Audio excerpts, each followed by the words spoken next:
बहादुर शहजादी पुराने जमाने की बात है। एक खूबसूरत वादी में सल्तनत नूर महल आबाद थी। इस सल्तनत की शहजादी का नाम ज़रें था।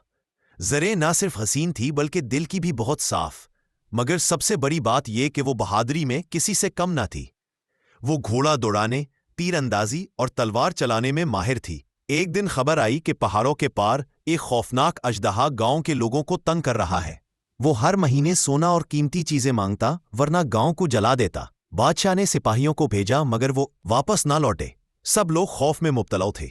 शहजादी ज़रें ने यह सुना तो फौरन महल के बड़े हॉल में आकर कहा, मैं अजदहा का मुकाबला करूंगी।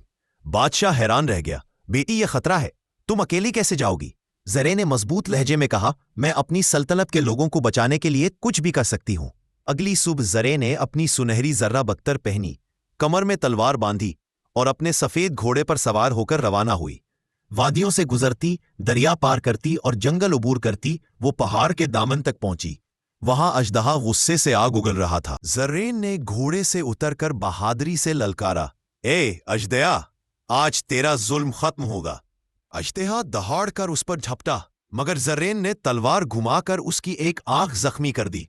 अजदहा और भी गुस्से में आ गया और अपनी दुम से जमीन हिलाने लगा। ज़रें ने होशियारी से एक बड़े पत्थर के पीछे छलांग लगाई और फिर अचानक सामने आकर तलवार से वार किया। आखिरकार एक जोरदार वार से अजदहा जमीन पर गिर गया। गांव के लोग खुशी से चला उठे, शहजादी जिंदाबाद। वो लोग फूलों के हार लेकर उसका इस्तकबाल करने आए। ज़रें ने कहा, यह जीत मेरी नहीं, हम सब की है, क्योंकि बहादुरी खौफ से नहीं, मोहब्बत से आती है। महल वापस पहुंचने पर बादशाह ने फख्र से कहा, आज तुमने साबित कर दिया कि एक शहजादी सिर्फ ताज पहनने के लिए नहीं बल्कि अपनी आवाम के लिए जान लड़ाने को भी तैयार होती है। और यूं शहजादी ज़रें की बहादुरी की कहानी सदियों तक सुनाई जाती रही।